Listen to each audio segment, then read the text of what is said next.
Gente, vamos lá começar. Bom, a gente estava falando na última aula sobre a diferença entre a ética do dever e a ética das virtudes.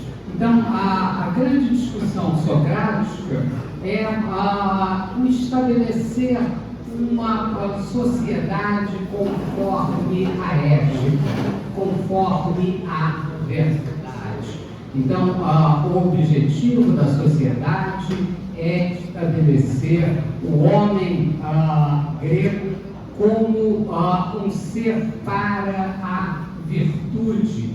Então, a virtude é essencial para a formação da polis grega. Então, a polis grega é uma realidade virtuosa. Então, a sociedade existe para melhorar o homem. A sociedade existe para promover a integração, promover o bem comum. Ora, e a gente vai ver a grande diferença entre aquilo que é o padrão da sociedade clássica, o padrão da ética clássica e o padrão moderno. A gente estava vendo na última aula as distinções entre a ética do dever e a ética da virtude. Então, de que trata a moralidade? Essa é a primeira grande questão. Como estabelecer o conteúdo da moralidade? Ora, o que nós aprendemos? O que aprendemos na última aula?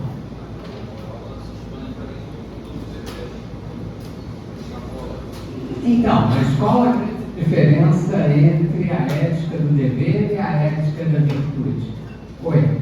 Seria que, no caso da ética do dever, tem a questão de você, em determinado caso, situação, você tem o dever de executar algo, e na ética das virtudes, você não necessariamente será obrigado a tomar certa iniciativa, porém a sua moral vai fazer você tomar aquela atitude. Não, olha só, a ética é obrigatória tanto na ética das virtudes quanto na ética do dever, né? Na ética do dever, nós temos uma ética mais restrita. Como é que isso fica evidente naquele exemplo? Salvar a vida tira o dever de salvar a vida. E a pessoa que está na superfície não precisa. E por que afinal a velhinha morreu afogada? Porque a pessoa não pulou para salvar. Então você vê falar enquanto que é obrigatório lei, não por uma questão extra? Então, vamos lá. Por que a velhinha morreu afogada? E por que a colega instada prender a outra colega por omissão de socorro, ela não o fez? Velhinha morreu, babau.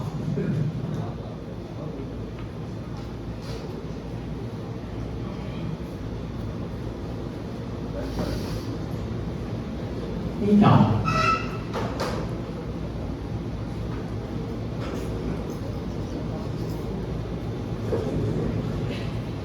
por que ela pularia na água e salvaria a velhinha e a outra não? Isso não foi considerado um comportamento restritivo que implicasse numa omissão de socorro. Mas ela tinha condições de salvar e ela não. Oi? Porque a que pulou tinha condições de salvar ela e a pessoa que não pulou não tinha. Não, as duas tinham condição. As duas sabiam nadar. Porque não era obrigação. Oi? É porque ela não se restringe somente ao que é obrigatório para ela como cidadã, e sim porque ela acredita que é o certo. Por isso que ela não. Então, olha só, exatamente essa questão. na ética das virtudes, vai se estabelecer a integralidade da virtude. A ética não pode ser restringida. De que trata a moralidade? A moralidade trata do conjunto da sociedade. A moralidade trata do conjunto do homem. A moralidade trata daquele homem integral, compromisso que ele tem para com a sociedade. Então, a pergunta da ética das virtudes é o que eu devo ser, como eu devo viver. Olha, então, se ela sabia nadar, o compromisso moral dela, o compromisso dela para com a sociedade era salvar uma velhinha que estava se afogando. Olha, então isso estabelece qual é a ideia de uma sociedade. A sociedade existe para promover a virtude. A sociedade existe para promover um mundo melhor. E na ética do dever?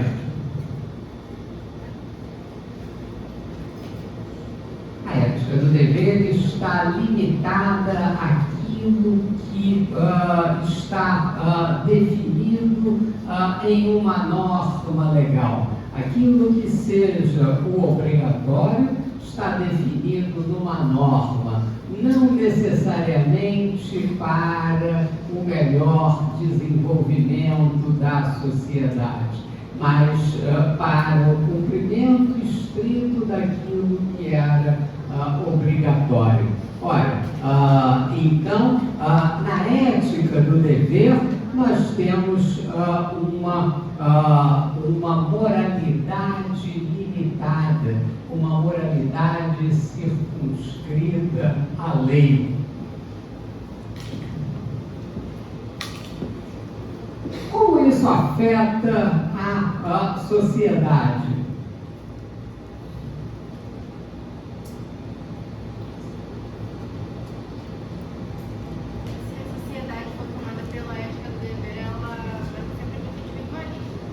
A sociedade vai ser sempre individualista, os deveres vão ser limitados, o desenvolvimento da sociedade não se fará segundo um padrão ético elevado.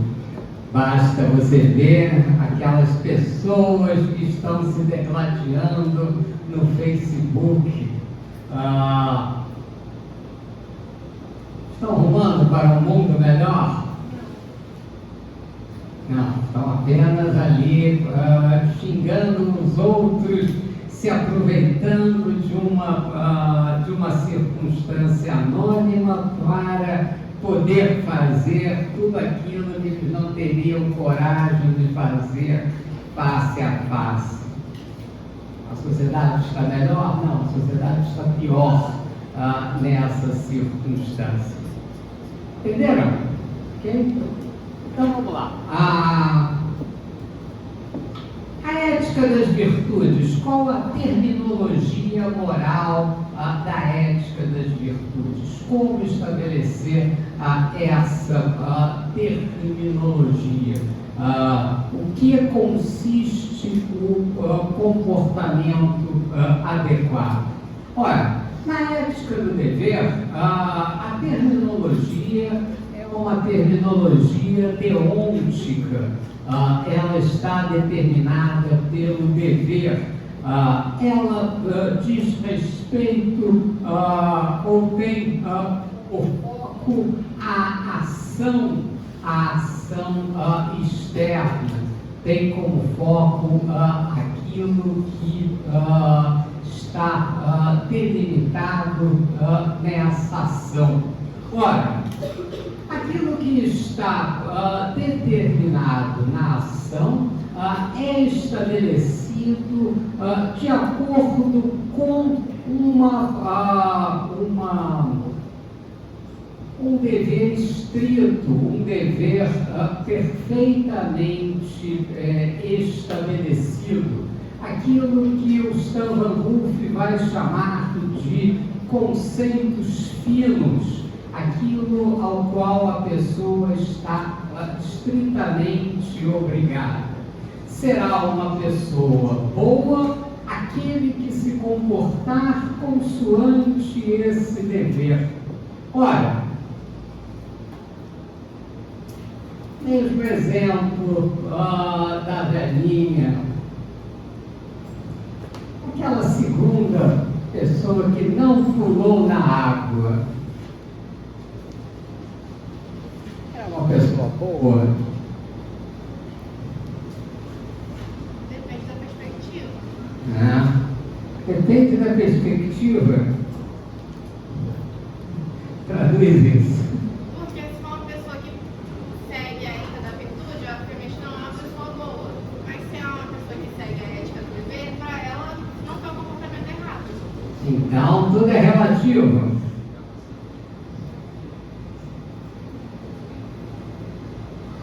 Posso violar a privacidade da minha vizinha estonteante, que dorme inteiramente nua, com apenas 3 gotas de Chanel número 5 no verão?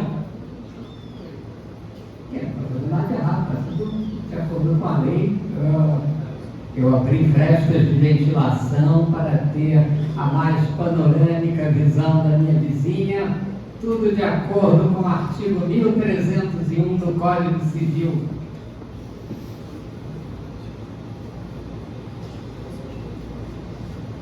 Nada de errado com o meu comportamento. Pelo contrário, um estudante muito esperto no primeiro período, buscando seus direitos. Mas se não existir o dever, uma norma, de salvar ela naquela situação, estaria errado? Essa é a questão, esse é o comportamento correto. A moral deve ser delimitada pelo dever.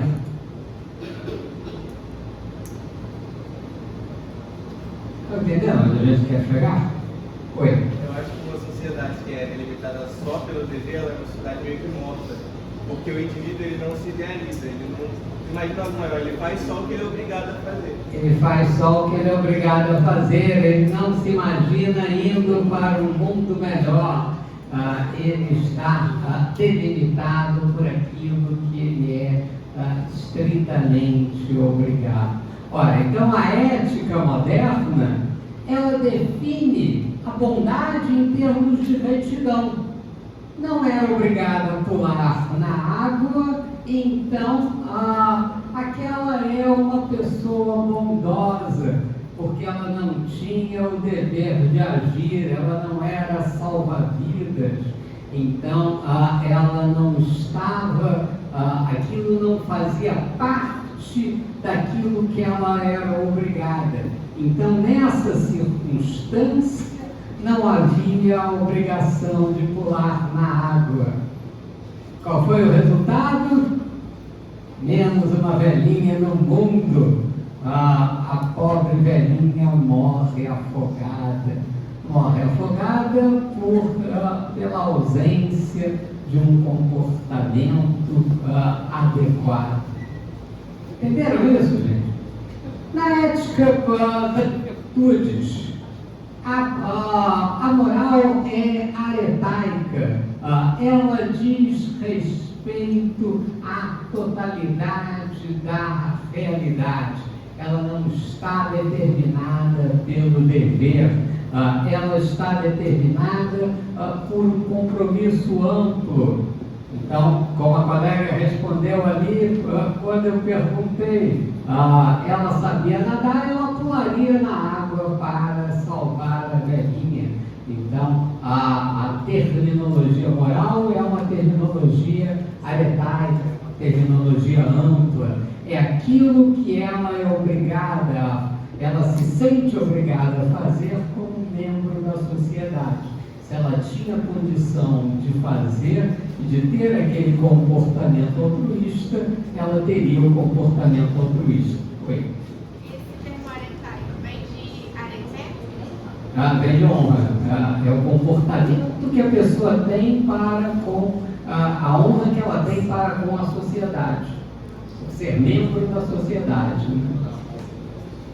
O foco é no caráter. Ora, qual o caráter que eu devo ter?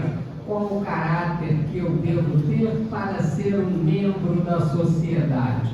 Então, a ideia é uma obrigação ampla para com a sociedade.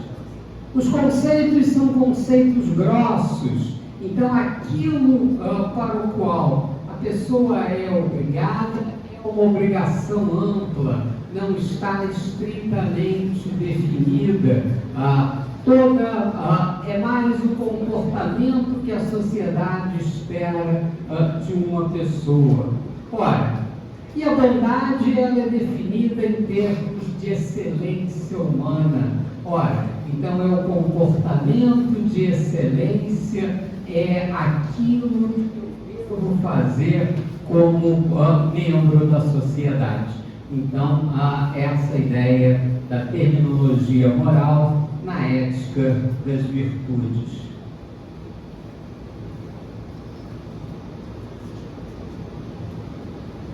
Ora, a natureza das normas na ética das virtudes e na ética do dever. Ora, na ética do dever, a natureza das normas é vista como uma necessidade prática, como obrigação e obediência. Ela é absoluta, levando a dilemas morais. Ela é baseada em princípios gerais, justificada pela razão, dentro da perspectiva da justiça. Ela é imparcial, ela busca o externalismo de razões e ela busca o realismo moral. Ora, então, essa circunstância vai implicar numa ideia ou numa obrigação a partir da obediência àquela determinada regra. Então, obedeceu à regra, cumpriu aquilo que estava naquela circunstância, a obrigação para com a sociedade está definida. Não sou salva-vidas, não tenho que pular, então a minha obrigação está definida nessa circunstância. Ora, essa norma leva a dilemas morais. Como estabelecer se a obrigação está definida em termos de daquilo que eu sou obrigado a fazer consoante uma norma, qual norma escolher dentro de um conflito moral.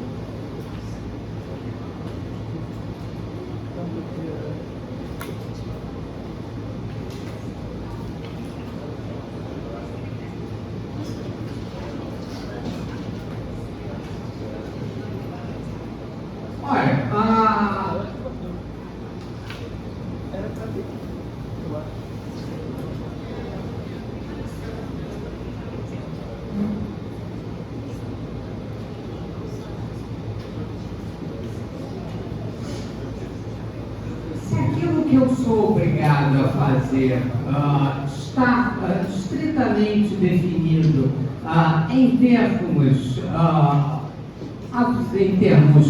de uma regra.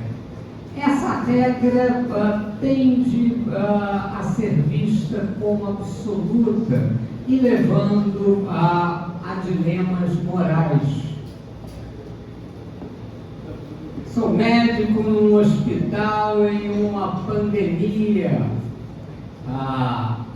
As pessoas estão morrendo nas ruas e não há respiradores para todo mundo. Chega um jovem ao hospital com problemas de Covid e chega um senhor de idade para quem eu dou o respirador.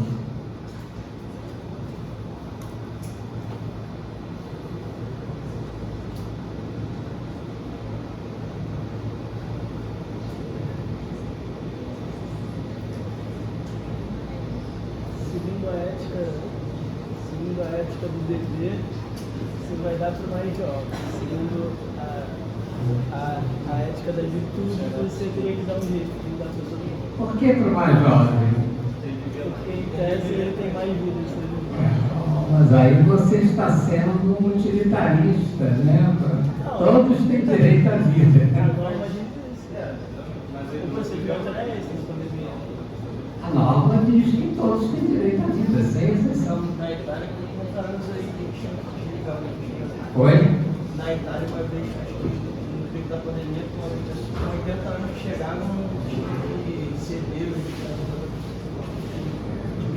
Você acha isso certo?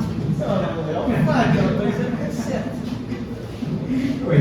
Eu daria para o velhinho, porque ele tem mais necessidades médicas e a chance do jovem sobreviver sem o respirador é maior. Não, nesse caso não, né? Porque a Covid, naquele momento em que não tinha vacina, estava matando todo mundo, né? Então os dois vão morrer. Quer dizer, o que tiver o respirador talvez não morra, né? Ou fazemos como em Manaus, né? Não damos para ninguém e matamos todo mundo. Foi, você tinha perguntado?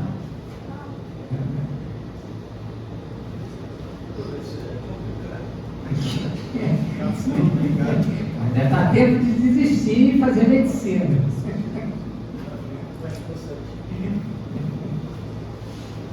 Então,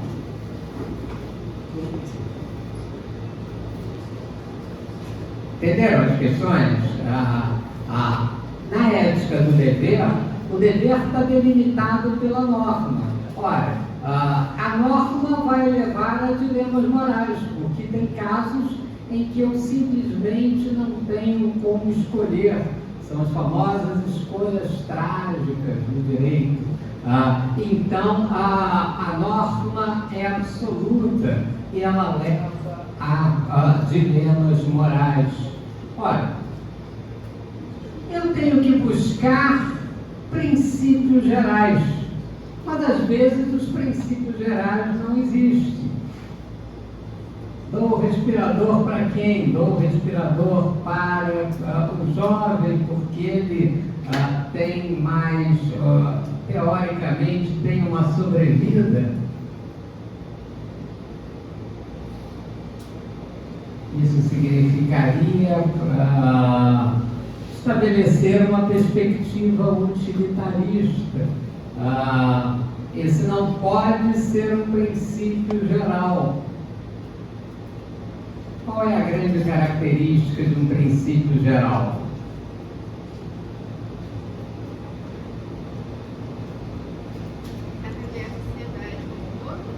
Atender a totalidade da sociedade. O princípio geral ele tem que ser generalizável. Ora, nessa circunstância eu não teria como estabelecer um princípio geral, nem me comportar de acordo com a razão ou dentro da perspectiva da justiça. Como ser imparcial nessa circunstância? Eu estou fazendo uma escolha trágica, né? Eu estou decidindo quem vai viver e quem vai morrer. não há como estabelecer uma imparcialidade nessa circunstância. Ora, as minhas razões têm que ser externalizadas. Então, a ética do dever tem os seus limites, a ética do dever tem as suas circunstâncias. Então, estabelecer que aquilo que eu sou obrigado está determinado numa norma não resolve essa série de problemas. Ora, na ética das virtudes, na ética que busca estabelecer uma compreensão maior de cidadãos, busca estabelecer um cidadão melhor, a necessidade prática é vista como expressão do caráter e resposta a valores. Ela não é absoluta, ela é variável em rigor, requerendo julgamento, leva em consideração questões particulares, é influenciada pela emoção, está dentro da perspectiva do cuidado, ela é parcial, ela leva a um internalismo de razões e ela estabelece uma construção social da ética. Ora, nessa circunstância, como é que eu vou estabelecer? Como essa sociedade cuida das pessoas? Qual é o dever que ela tem para com os mais velhos? Como essa sociedade leva em consideração, ou seja, quais são os valores sociais que vão permitir uma escolha, não uma escolha abstrata, mas uma escolha de pessoas concretas, uma escolha naquela circunstância para decidir aquela ideia ou aquela sociedade. Então, definir aquilo que é a obrigação social. A pessoa pula na água porque esse é o dever que ela tem para com a sociedade.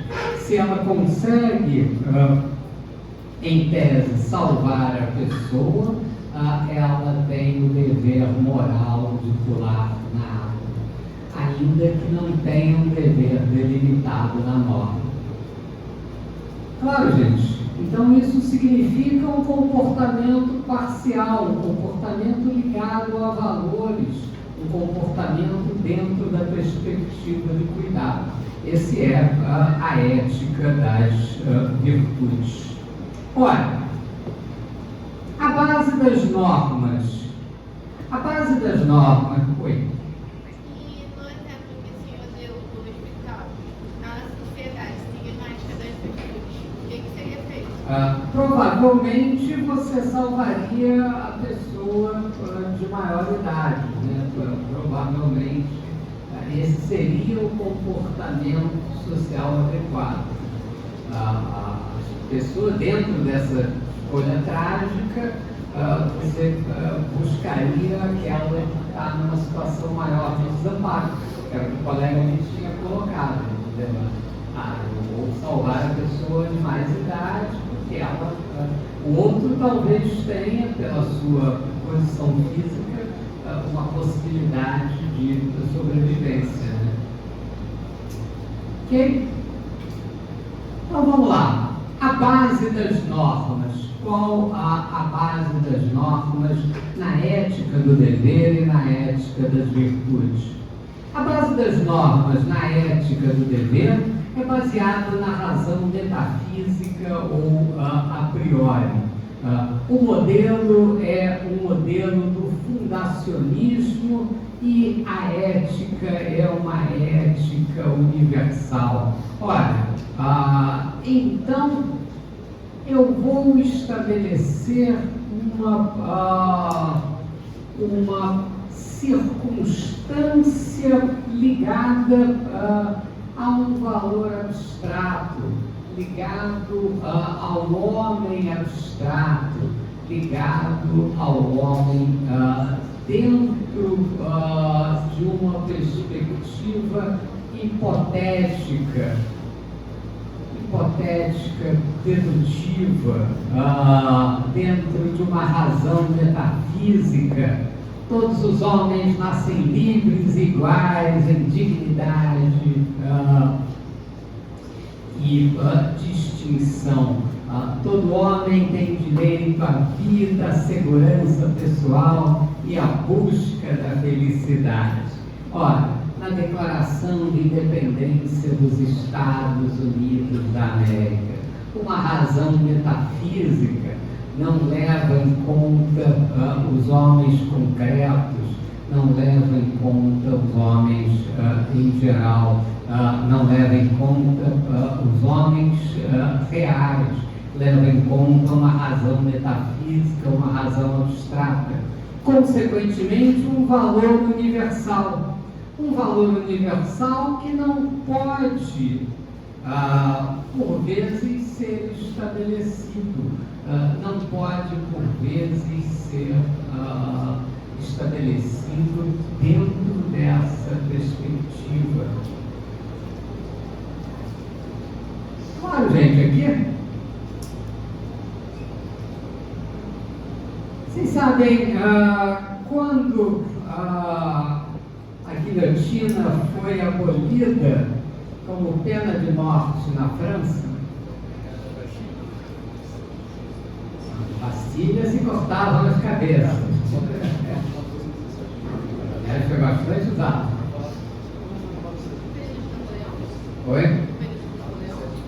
Napoleão gostava de uma guilhotina. Oi? 77. Por que 77? 1977. Sim, mas por quê? Eu não sei se vai botar. Qual que é a data? Vale, é isso? A guilhotina é abolida em 1981 com a eleição de François Mitterrand, então o primeiro presidente socialista da França, vai estabelecer a abolição da guilhotina, porque considerava uma morte bárbara. Por que ele decide isso? Porque ele era presidente da França, 80% da população francesa queria a manutenção da guilhotina e é contado porque estava decidindo contra a absoluta maioria do povo francês. Ele disse, porque eu sou o presidente da França. Uma espécie de l'état c'est moi. Então, por que a guilhotina foi instituída? Alguém sabe? Oi. Porque era uma morte limpa, era uma morte indolor. Quando caía a lâmina, a pessoa não sentia absolutamente nada. Então, para ter uma morte menos gravosa ou menos cruel, se estabeleceu a morte pela guilhotina. Então, era um médico que estabeleceu a morte pela guilhotina e depois foi guilhotinado. Oi. Mas aí rolou só todas as primeiras pessoas, quando ficou uma lista de pessoas lá pro final, a lâmina vai estar cega. Não, ele calculou tudo isso.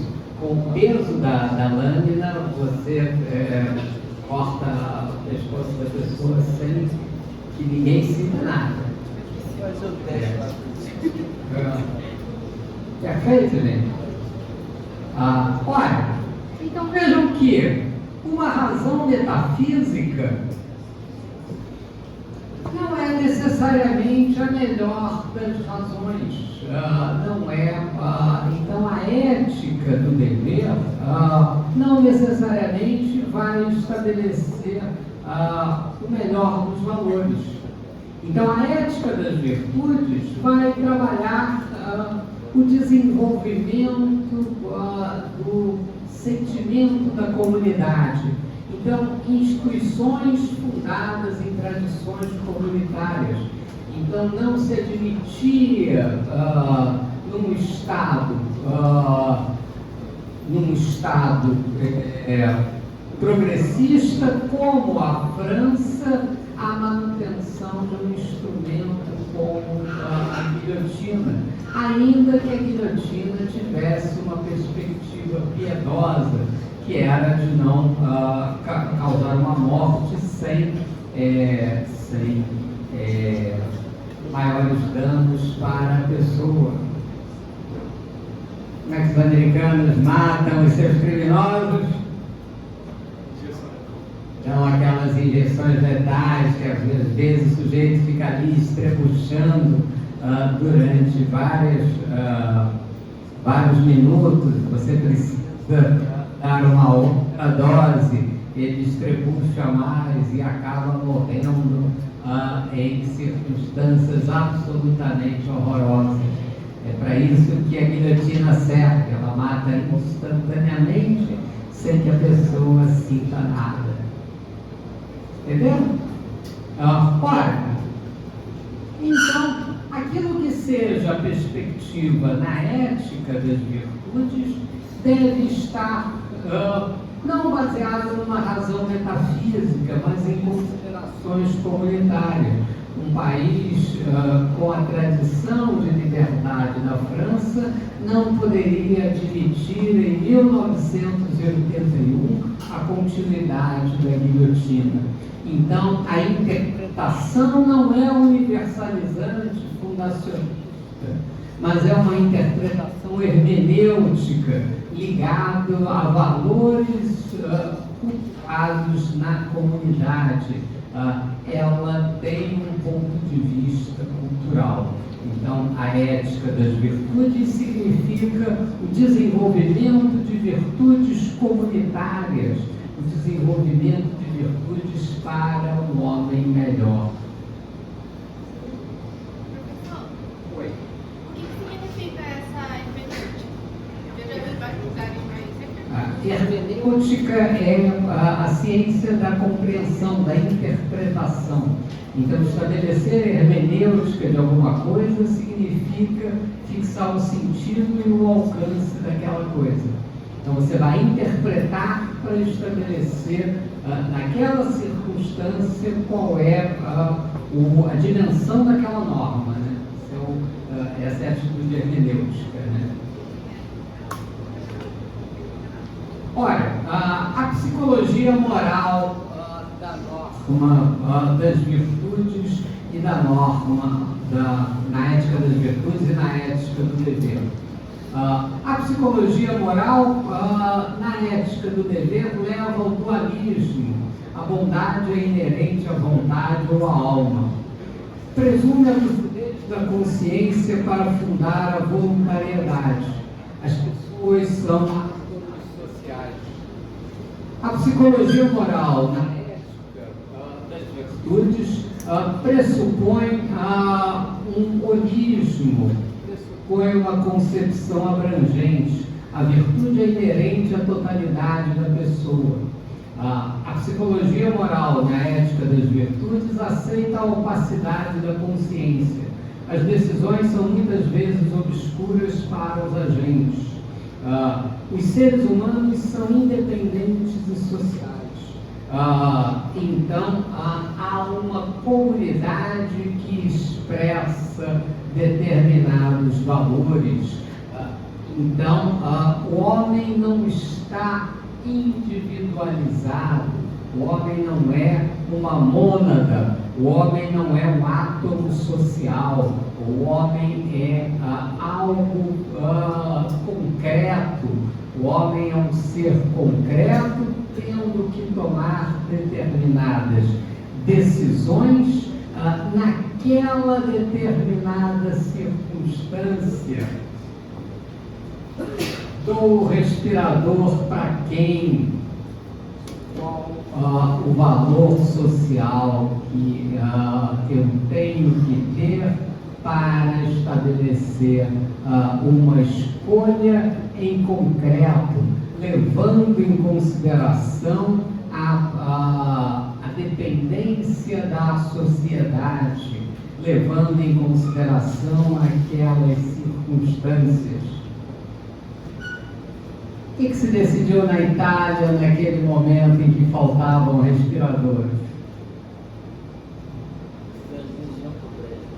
Oi? Que as pessoas que tinham 80 anos, elas seriam. Os médicos abririam mão de colocar essas pessoas no respirador. Se decide naquele momento por aqueles que têm melhores condições de sobrevivência. Então, se estabelece um critério, bem ou mal, correto ou incorreto, mas não é um critério abstrato, é um critério concreto que leva em conta as razões daquela comunidade, razões essas que muitas vezes são obscuras para os agentes. Ora, então é a comunidade e sua série de valores que são fundamentais. Então, esses valores são os valores expressos naquela sociedade. Ora, então a psicologia moral leva em conta a virtude inerente à totalidade das pessoas. Vocês viram 300 de Esparta? Quem viu o filme? Diferente, né? Qual é o diálogo de Leônidas com os atenienses nas Termópilas? Os atenienses dizem que trouxeram um número bem maior de soldados e Leônidas só trouxe 300 espartanos. Alguém lembra desse diálogo? Quem lembra? É o diálogo mais importante do filme.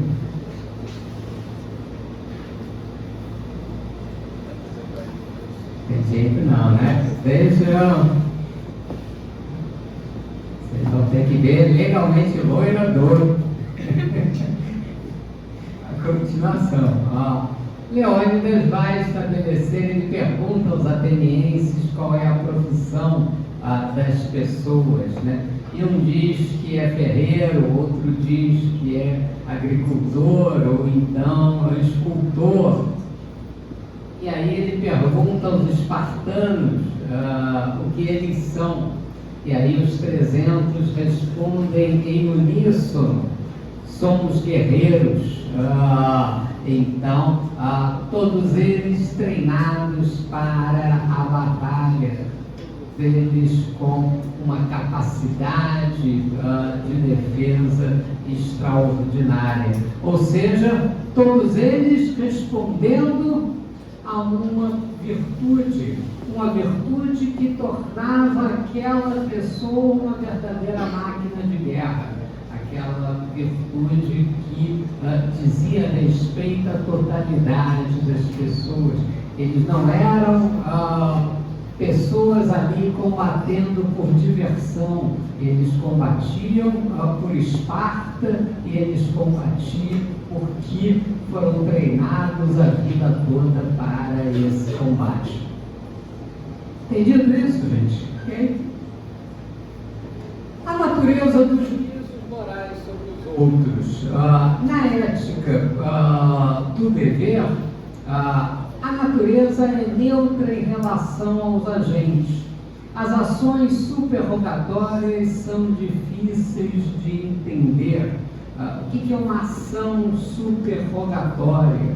Ação superrogatória é aquela ação que vai além do dever, aquela ação que ultrapassa aquilo que a pessoa era obrigada. A moça pulou na água para salvar a velhinha. O que você diria para ela? que mulher equivocada, né? Não era obrigada a pular, sai do seu conforto na areia, tomando a sua água de coco, para salvar uma pessoa que você nunca viu na vida. A ação superrogatória, aquela que vai além do dever, ela é difícil de entender. Olha, na ética das virtudes, não. A ética das virtudes é relativa ao agente. As ações superrogatórias são vistas como ações virtuosas. Então, a pessoa sabia nadar, tinha condição de nadar e o comportamento virtuoso a ser estabelecido era salvar aquela pessoa. É entendido isso, gente? A diferença entre a ética clássica e a ética moderna. Então, na ética moderna, nós temos uma restrição da ação. Então, a ética clássica, ela visa formar um mundo melhor. E nós estamos buscando formar um mundo melhor?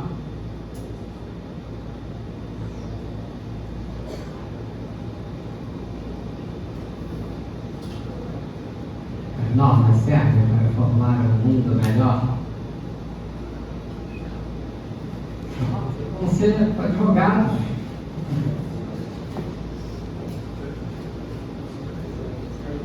Estamos a caminho de um mundo melhor? Não, não estamos a caminho de um mundo melhor. Essa é a grande diferença da sociedade grega para a sociedade moderna. Na sociedade moderna, você tem uma restrição da norma ética e você tem uma despreocupação com a sociedade. Estamos formando uma sociedade mais individualista. Estamos formando uma sociedade na qual há uma escassa preocupação com o desenvolvimento da sociedade. Então, essa é a grande questão que Sócrates vai estabelecer. Sócrates visa estabelecer uma sociedade na qual deve-se buscar a virtude.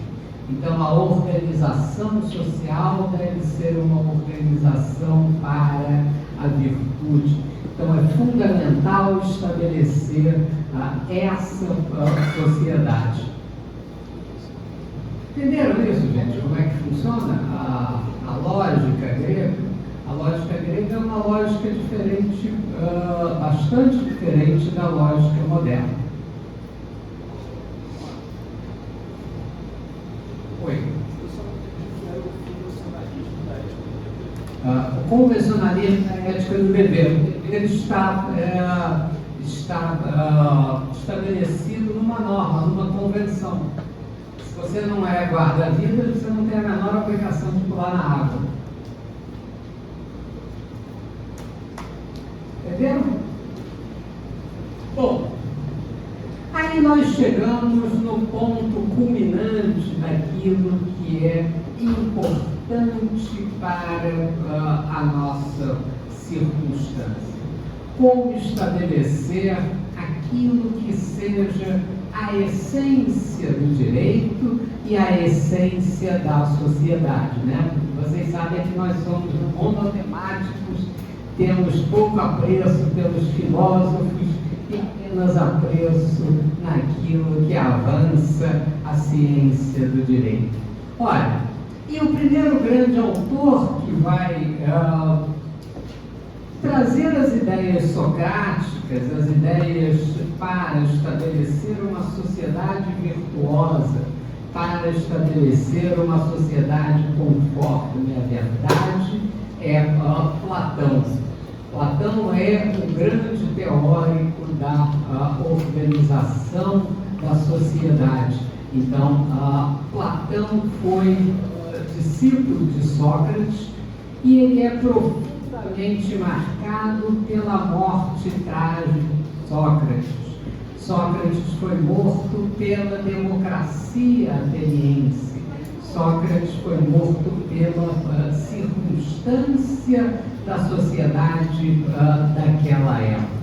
Ora, então Platão tenta estabelecer aquilo que seria a sociedade ideal, aquilo que seria a sociedade conforme os ideais socráticos.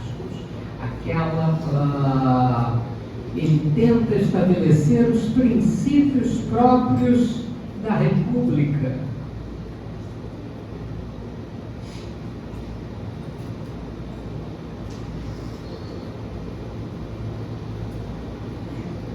Então, aos olhos de Platão, o mundo sensível subordina-se às essências ou às ideias, formas inteligíveis, modelos de todas as coisas, que salvam os fenômenos e lhes dão sentidos.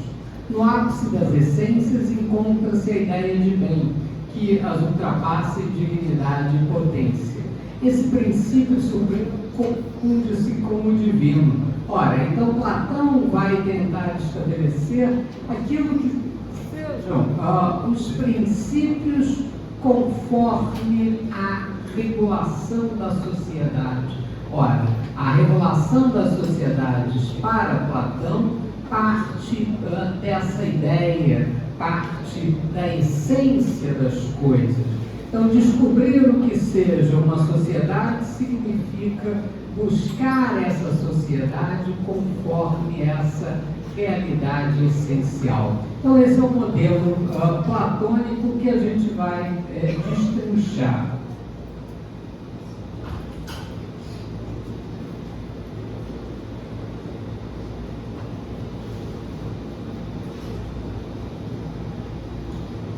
Platão pregava que o maior bem que o homem poderia fazer para si mesmo era investir no conhecimento, o qual permanece para o sempre, mas no entanto requer um esforço contínuo, uma vigília constante que evite o seu retrocesso.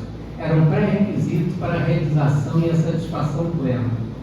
Interessam mais especificamente a ciência do direito, as obras do Protágoras, o Borges, e, sobretudo, as três principais obras de Platão, que são a República, o Político e as Leis.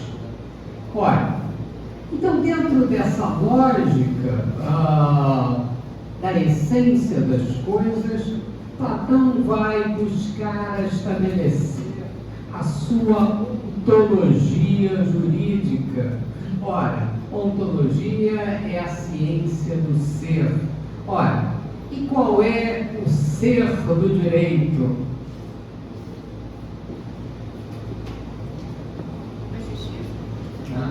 Para Platão, o ser do direito é a justiça.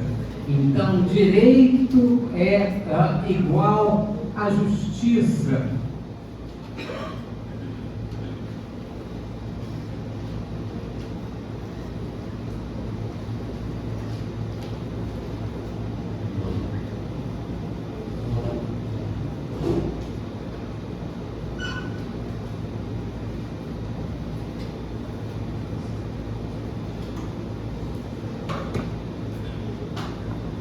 Tipo de justiça?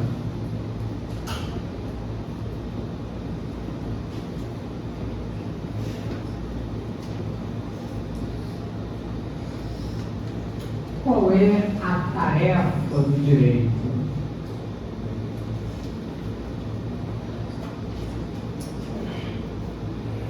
A ação justa. Sim, mas em que consiste a ação justa?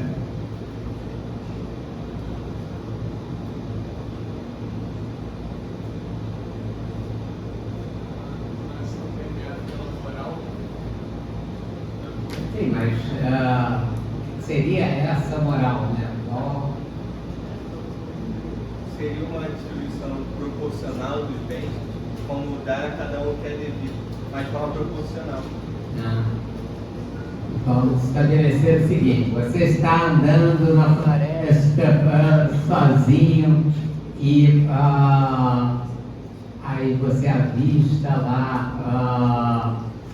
A lei acabou de mudar, né, para a proteção para a proteção maior da sociedade, agora os crimes contra a fauna silvestre são considerados crimes super hediondos e não terão mais direito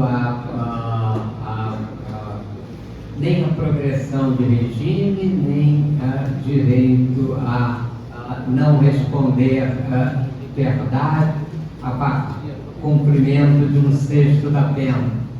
Então, o crime contra a fauna silvestre agora tem uma penalidade de 40 anos de prisão, o máximo de prisão permitido no Brasil, e não tem progressão de regime, então você cumprirá em regime fechado.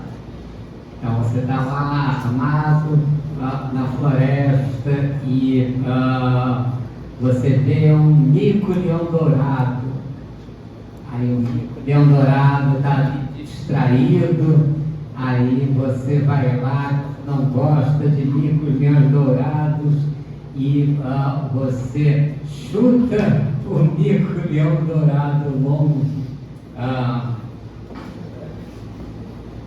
Nesse momento chega o fiscal do IBAMA, armado, e você também está armado. O que você faz?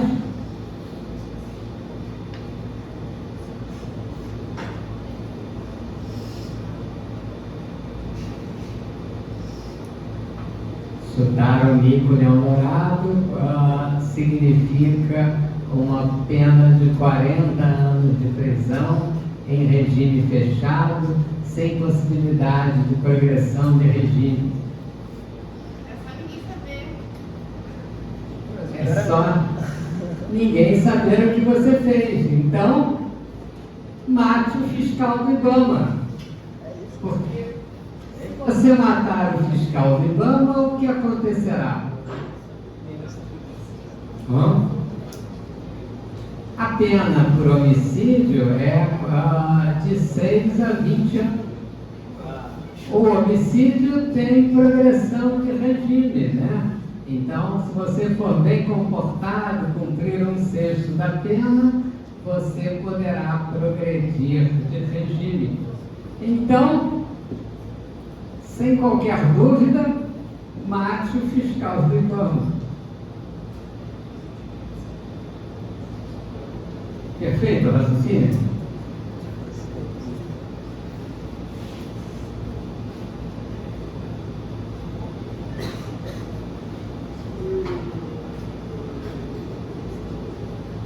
Alguém tem uma dúvida que esse é o comportamento que a mudança legal induziu?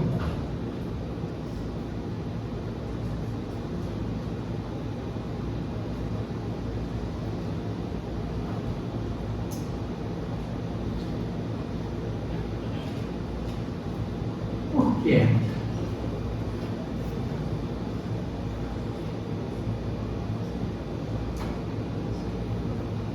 O que eu fiz ao alterar essa norma do Código Penal?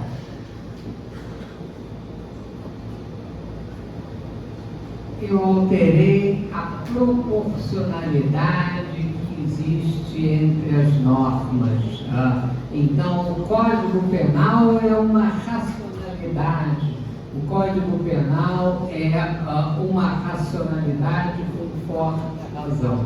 Então, quando eu estabeleci que um crime de menor gravidade passou a ter uma pena muito superior ao crime de maior gravidade, eu induzo socialmente um comportamento conforme aquela norma.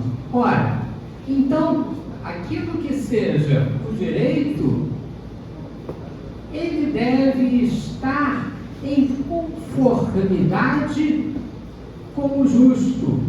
Ora, Então, o direito não pode ser alterado em qualquer proporção.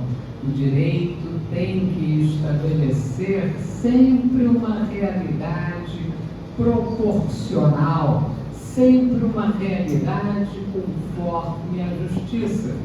Porque, senão, eu estaria estimulando um comportamento desse tipo.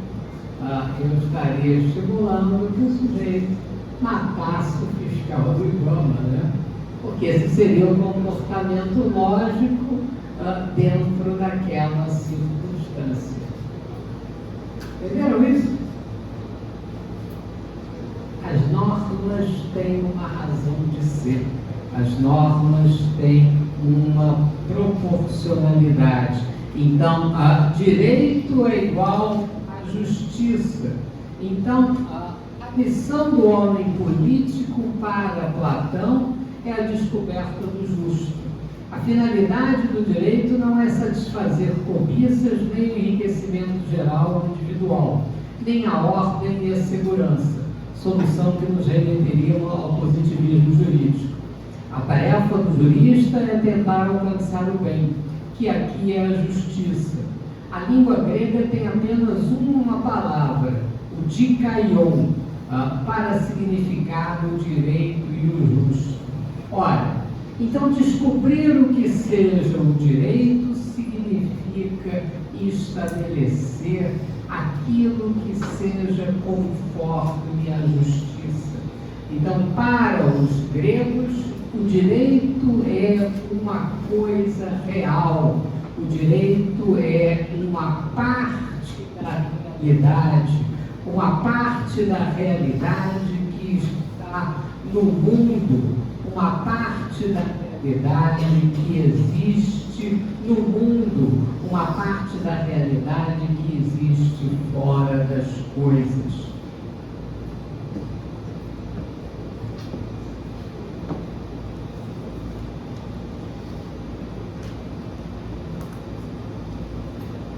Como é que eu sei isso? Ou como é que essa ideia vai se estabelecer?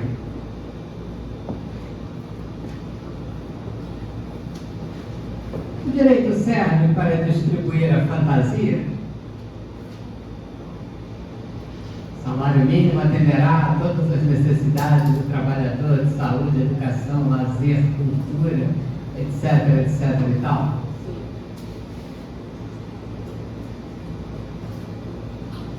Isso é política, isso não faz parte da tarefa do direito. Ora, então Platão vai tentar estabelecer aquilo que seja o direito, essa conformidade com o justo, e aquilo que seja a sociedade que promove o direito. Ora, então Platão vai tentar estabelecer a sociedade para um homem melhor, a sociedade que vai estabelecer a essência da justiça.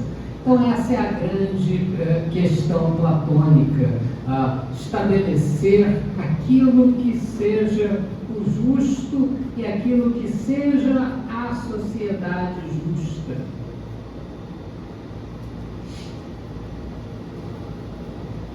Dirá Platão na República: como tu certamente disseste, a virtude é o objetivo do legislador, mas tu equivocaste-te quando relacionaste toda a legislação à parte da virtude e a uma parte inferior dela, pois o objeto das leis, sejam elas decreta ou de quaisquer outras, é fazer os homens felizes. Agora, a felicidade ou bem é de dois tipos, o humano e o divino, e os bens humanos são dependentes do divino, e aquele que recebe o maior adquire também o menor, ou então está privado de ambos. Ora, então, o objetivo da sociedade é estabelecer a eudaimonia, a felicidade. Ora, então, estabelecer as normas da sociedade significa definir como estabelecer essa felicidade, como estabelecer aquilo que é o melhor para a totalidade da sociedade. As pessoas são preocupadas com o estabelecer aquilo que é o melhor para a sociedade.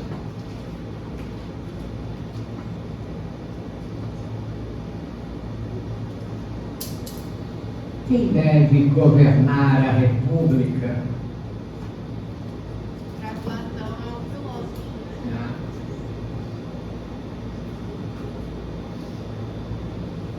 Por que não os idiotas? Por que os idiotas não devem governar a República? Porque eles não vão saber aplicar as virtudes para chegar na justiça. Não, olha só, nós gostamos dos idiotas, né? Nós votamos neles. Adoramos os idiotas.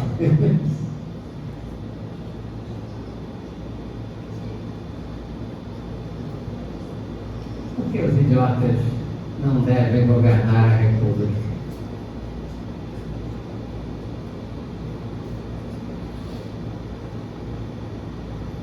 Já que nós gostamos tanto deles que votamos nele.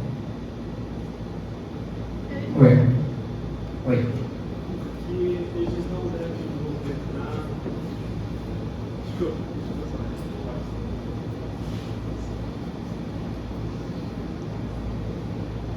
Oi. Tem a ver com o quê? Com a questão da alma de ouro que o homem racional Então, tem a ver com a alma, mas vamos chegar lá. Tem uma questão com a alma, mas vamos ver o que Platão entende pela ideia de alma, né? Então, essa é a questão platônica, né? Estabelecer as regras para chegar à eudaimonia, estabelecer as regras para bem ordenar a sociedade, definir aquele que estará em melhores condições de estabelecer essa eudaimonia, essa felicidade. Chegaremos à felicidade da sociedade votando nos idiotas?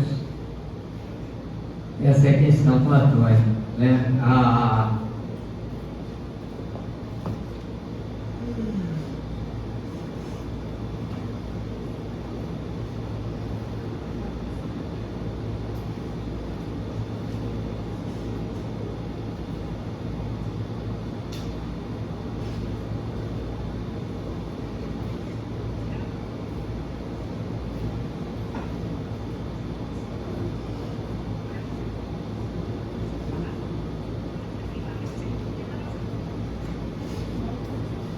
Ora, e aquilo que nos interessa, né? Porque afinal estamos aqui não para discutir Platão, mas para discutir o direito. Aquilo que nos interessa são partes do Gorgias, parte das leis, mas sobretudo parte da República, que é o grande livro de Platão. Então, é na República que Platão vai, pela primeira vez, discutir essa ordem de ideias.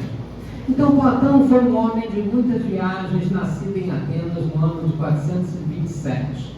Teve como pai Ariston, descendente do rei de Atenas, Codro, e sua mãe Periclitione, que pertencia à linhagem de Solon, um grande legislador. Em 407, encontra-se com Sócrates e torna seu discípulo e amigo. Ele assistiu à perda da hegemonia de Atenas e o desmoronamento de seu império marítimo, devido às brigas internas entre democratas e oligarcas. Inicia sua primeira longa viagem abrangendo Creta, o Egito, Cirene e a Sicília. Em 387, regressa a Atenas e adquire um terreno próximo ao templo do herói Academo e funda a famosa academia, a academia platônica dura cerca de 1000 anos, né, com diversas configurações. Ora, Platão era um aristocrata.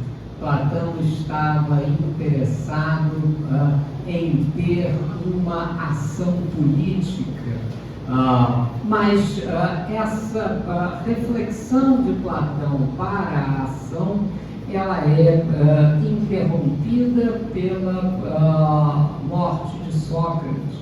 A morte de Sócrates na sociedade ateniense. Então, toda a ideia platônica é marcada por essa tragédia. Toda a ideia platônica é marcada pelo desejo de organizar uma sociedade. Então, a República faz parte do conjunto de obras elaboradas por Platão. Há divergência em afirmar sua localização na cronologia e na produção filosófica entre os inúmeros especialistas e historiadores, mas há certo consenso de que ela, juntamente com o Banquete, o Fédon e o Fedro, estejam relacionados ao período de maturidade do autor. Assim, pode-se afirmar que essa obra é um produto de uma demorada elaboração ao longo de vários anos de sua vida intelectual. Para alguns especialistas e historiadores, o objetivo central da República era o conceito de justiça. Para outros, era um projeto de reforma educacional e política. Para além desses debates, é possível entender que a abrangência de conteúdo expressa a riqueza e a importância dessa obra, tanto para o pensamento platônico, quanto para a elaboração do conhecimento produzido por toda a tradição filosófica ocidental. Ora, então, o grande objetivo da República é estabelecer a chamada virtude das virtudes, ou a ideia da justiça. Então, o grande conceito de Platão é a virtude da justiça. E ele elabora esse conceito de justiça a partir de um diálogo, a partir de diálogos onde se busca chegar a essa aproximação do conceito de justiça. Por quê?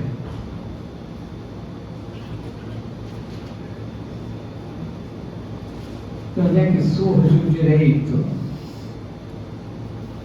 O direito surge de um processo dialético, o direito surge de um processo dialógico, o direito surge de um grande diálogo. Então, a República é um grande diálogo para estabelecer o que seja a ideia de justiça. Então, esse é uma ideia fundamental dentro da lógica platônica. Então, vai se discutir na República aquilo que seja a ideia de justiça e os primórdios do direito. Depois, essa ideia de justiça será sistematizada por Aristóteles, que aí sim vai criar a ideia de direito, vai estabelecer esse caráter sistemático. Então, gente, olha só, comecem a ler a República de Platão, pelo menos os 4 primeiros capítulos, né? Porque ele é essencial para vocês entenderem o que é direito, né? Então, entender o que é o conceito de justiça significa se aproximar lá do conceito de direito. Você tem lá a República, numa tradução da Calouste Gulbenkian, né? Está lá na pasta dela do Google Drive, né? Ok, gente? Então ficamos por aqui.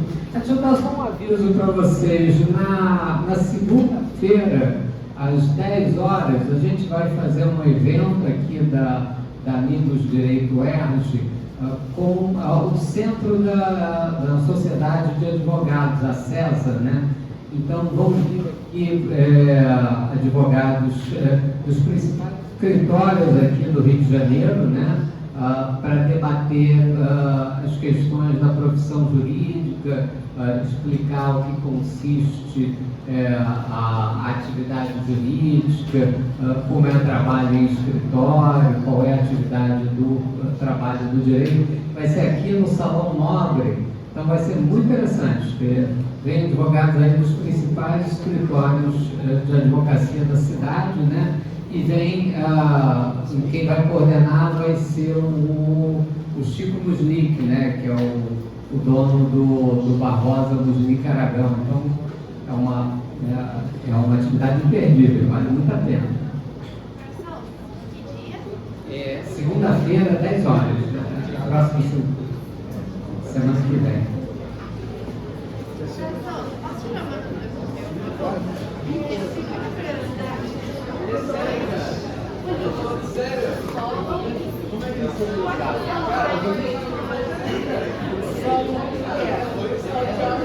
Tem tanta importância assim, mais importante são Platão e Aristóteles.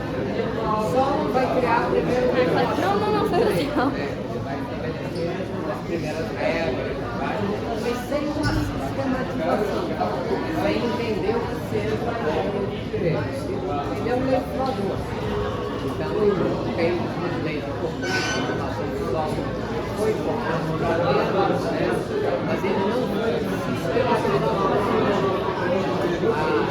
Cícero, na época da Revolução Romana, Cícero era um divulgador da ideia de direito.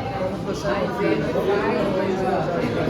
vai expressar aquilo que ele estava falando. Então ele sistematiza o direito. Ele também não cria nada, ele sistematiza conceitos que vêm do grego, direito da tradição grega. Então, romanos inventaram a ciência do direito, o caráter sistemático do direito. Eles transformaram o direito que foi inventado na Grécia numa ciência.